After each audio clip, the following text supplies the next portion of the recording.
याद है आपने एक छोटे से कमरे से आपने आगाज किया था। पिछले साल भी हमारी 2 पोजीशन थी, पहली और तीसरी पोजीशन। आप पर इल्जाम है कि एक हल्का कहता है कि आप बोर्ड के साथ जो है ना अब मिली भगत करके जो है हमारा A+ स्कूल जो है वो पोजीशन हासिल। इस वक्त हम मौजूद हैं A+ स्कूल सिस्टम में और हमारे साथ मौजूद हैं प्रिंसिपल सरदार नवीद साहब। और इस वक्त जो है पूरे गुजरांवाला बोर्ड में पहली पोजीशन हासिल की है A+ स्कूल सिस्टम की सदीका अलमास ने, और बोर्ड में ही तीसरी पोजीशन हासिल की है अब्दुल राफे भट्ट ने। नवीद साहब से पूछेंगे, नवीद भाई बताइएगा, इतनी कामयाबियां माशाल्लाह आपने समेटी हैं हर बार। गुज़श्ता साल भी मेरे ख्याल में आपने बोर्ड में पहली पोजीशन आपके तालिब इल्मों ने ली, और इससे पहले भी 1-2 साल पहले भी आपने ली, और काफ़ी कामयाबियां हमेशा से आप समेटते हैं। क्या मैकेनिज्म आप बनाते हैं तालिब इल्मों के लिए और स्टाफ के लिए कि आप इतनी बड़ी कामयाबियां जो हैं गुजरांवाला बोर्ड में समेटते हैं? जी बहुत शुक्रिया मलिक तौसीफ साहब तशरीफ लाए। तो बस ये अल्लाह का करम है, तो इंसान का काम है कोशिश करना, तो जो बेस्ट आपके पास ऑप्शन हो उसको आप इस्तेमाल करें। तो अदारे के ज़िम्मे जो सबसे ज़रूरी चीज़ होती है वो बच्चों के लिए अच्छा स्टाफ हायर करना, अच्छे टीचर्स की टीम बच्चों को देना ज़रूरी होती है। तो आप अच्छे टीचर्स को हायर करें, टीचर्स की रिस्पेक्ट करें, उन्हें अच्छा पे करें, और बच्चों को जो है ना वो जो नया निसाब और जो नया तरीकाकार बोर्ड का पैटर्न है उसको समझें और फिर उसकी प्रैक्टिस मश्क करवाते रहें। तो अल्लाह ताला सबकी मेहनत को ज़रूर फल देता है। तो बस यही मैं कहूँगा कि वो कोशिश करते हैं, अल्लाह ताला ने हमें अपने करम से नवाजा। अच्छा, निसाबी सरगर्मियों के अलावा भी जिस्मानी सरगर्मियों का भी इख्तिमाम किया जाता है हमारे स्कूल में? तो सही भाई, ये इसमें जिस्मानी सरगर्मी वाला मैटर जो है ना वो तकरीबन सारे इदारों में कम हो गया है, क्योंकि जो शहरी एरिया के अंदर स्कूल हैं वो स्कूल की बिल्डिंग्स इतनी बड़ी नहीं है। अच्छा, हाँ, इसी तरह के मसाइल हमें भी हैं, लेकिन हम ये जब अच्छा वेदर होता है, कुछ गर्मी के मौसम में फिजिकल एक्टिविटीज़ वैसे भी कम हो जाती हैं, लेकिन नवंबर, दिसंबर, जनवरी, फरवरी इसमें हम बच्चों के स्पोर्ट्स पीरियड करते हैं। आज आप स्पोर्ट्स गाला भी होते रहते हैं। स्पोर्ट्स गाला फिर बच्चों के लिए अरेंज करवाते हैं। अच्छा। जिसमें मुख्तलिफ कॉम्पिटिशन्स करवाते हैं। तो ये जो हमारा वेदर चेंज होता है ना अक्टूबर से लेके मार्च तक, इसमें हम फिजिकल एक्टिविटीज़ बच्चों को कराते हैं और स्पोर्ट्स गाला भी करवाते हैं। अच्छा नवीद भाई, ये बताइएगा, मोबाइल स्क्रीन का टाइम बहुत ज़्यादा बच्चों में, अच्छा उन मोबाइल स्क्रीन का टाइम कम करने के लिए और बच्चों की जो तवज्जो है किताब की तरफ मबजूल कराने के लिए क्या हिकमत अमली अपनाई जाए? ये वाकई बहुत बड़ा चैलेंज हो गया है। ये किताब से तवज्जो कम होकर मोबाइल पे ज़्यादा हो गई है। इससे ना सिर्फ बच्चों की पढ़ाई में असर पड़ रहा है बल्कि उनकी तरबियत में और सारी चीज़ों में फ़र्क पड़ रहा है। पहले ये होता था कि जो बच्चे सीखते थे वालिदैन या टीचर्स या महसूस लोगों से एक सीखते थे, अब बच्चे का बस मोबाइल फ़ोन है, वो उसके पास फ्रीडम है, पेरेंट्स को नहीं पता वो क्या सुन रहा है, किसकी बात को फॉलो कर रहा है और क्या कुछ आइडलाइज कर रहा है। तो ये वाकई बहुत ख़तरनाक है। हमें बेसिकली मोबाइल फ़ोन के कंट्रोल को जो है ना वो अगर हम बच्चों को बोलेंगे कि आप बिल्कुल ना करें तो शायद ये वो टाइम हम गवा चुके हैं कि बच्चों को बिल्कुल मोबाइल फ़ोन से हटा सकें। हम ये कर सकते हैं कि बच्चों को जो है ना उसको एक लिमिटेड टाइम दिया जाए और उसमें भी बच्चों को गाइडलाइन दी जाए कि अगर आपने मोबाइल फ़ोन को यूज़ करना है तो क्या देखें। जैसे बहुत अच्छे चैनल्स भी हैं यूट्यूब पे, बहुत अच्छे चैनल्स भी हैं जो है ना टूरिज़्म के वाले से भी, साइंटिफिक रिसर्चेस के वाले से भी, कुछ इस्लामिक चैनल्स भी अच्छे हैं। तो बच्चों को ना उन चैनल्स की तरफ मबजूल करवाया जाए। अगर पेरेंट्स ये कोशिश करेंगे कि मोबाइल फ़ोन बिल्कुल उनका कट ऑफ कर दें तो शायद उनको नाकामी हो, तो उसके फ़्लो को थोड़ा कंट्रोल किया जाए और बच्चों को अच्छे चैनल्स या अच्छी चीज़ों मवाद की तरफ ना बार बार पुश करके उस तरफ किया जाए। मैं ये राय रखता हूँ इस बारे में। अच्छा मुझे ये बताइएगा, हमने बड़ी दफ़ा आपका देखा जब भी बच्चे आपके बोर्ड से टॉप करते हैं तो आप माशाल्लाह बड़े बड़े इनामात रकम की सूरत में उनको देते हैं। और अच्छा उसमें मैं ये लास्ट टाइम मेरा सदीका के साथ मैंने इंटरव्यू किया और उसने कहा जी मैं सर ने जो मुझे इनाम देना है मैं उसकी इन्वेस्टमेंट करूँगी। अच्छा ये जितने भी आप इनामात टीचर्स को भी इनामात देते हैं उनकी भी हौसला अफजाई करते हैं तो कुछ आप भी बचाते हैं, ये सारा कुछ इनामात में ही चला जाता है?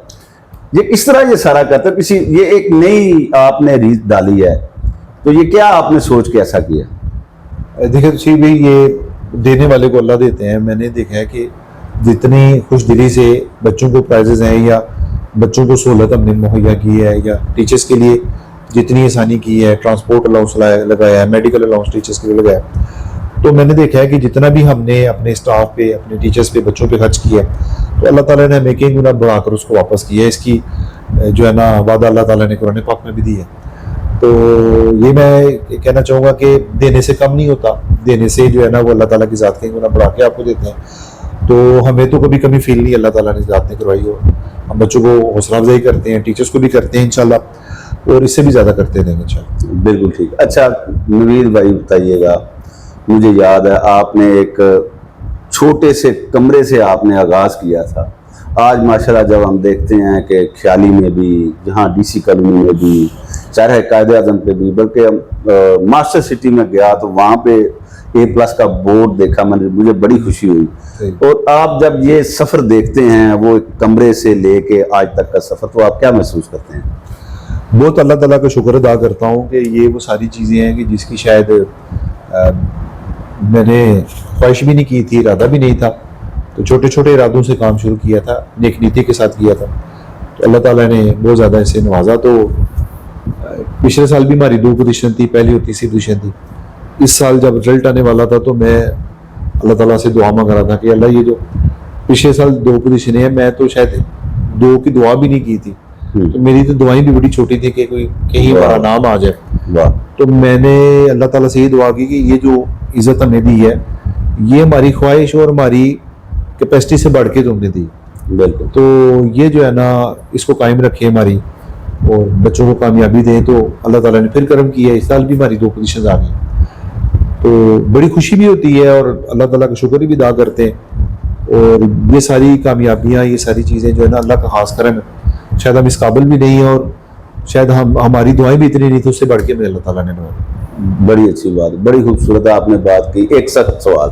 जी जी। अच्छा, आप पर इल्ज़ाम है कि एक हल्का कहता है कि आप बोर्ड के साथ जो है ना अब मिली भगत करके जो है हमारा A+ स्कूल जो है वो पोजीशन हासिल करता है। इसमें कुछ सदाकत है कि ये वैसे ही है, ये अफवाह हैं?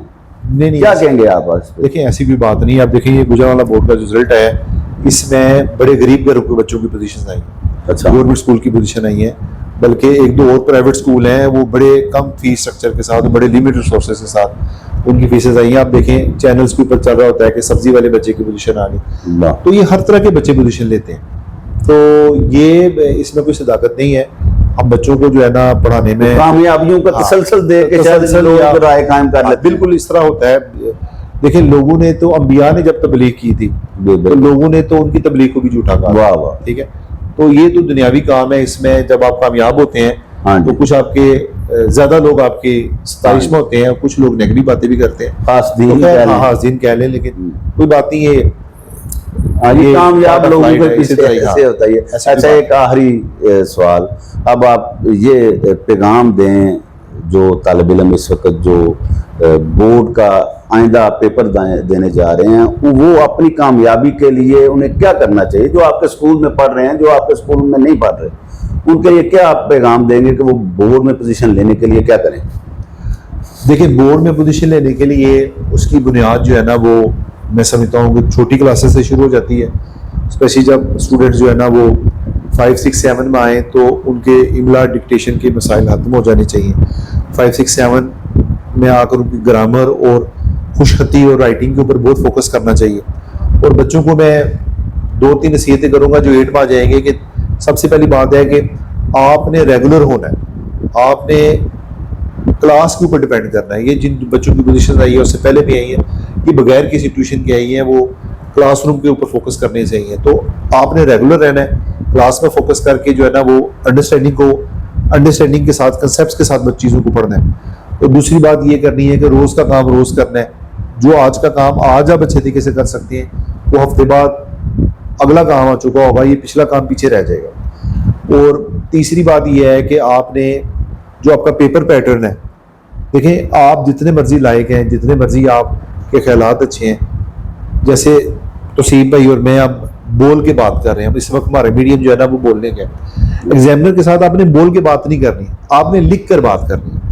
उसने आपके लिखे हुए के ऊपर मार्क्स देने, तो वो जो लिखा हो ना जैसे बोलने का अंदाज अच्छा होना चाहिए, ऐसे लिखने का अंदाज और पेपर पैटर्न बहुत अच्छा होना चाहिए। वो आपकी लैंग्वेज बनेगा, वो आपको जो है ना प्रेजेंट करेगा, उसको बहुत अच्छा करे, आपकी खूबियों से बढ़ के वो होना चाहिए, तो फिर आपको बोर्ड में अच्छे मार्क्स मिलेंगे इंशाल्लाह। जी, आपने सुना कि नवीद साहब का कहना है कि बोर्ड में कामयाबी हासिल करने के लिए आपका लिखना भी जो है वो अच्छा होना चाहिए। इसके साथ ही हमें इजाज़त दे दीजिएगा। बहुत शुक्रिया। अल्लाह हाफिज़।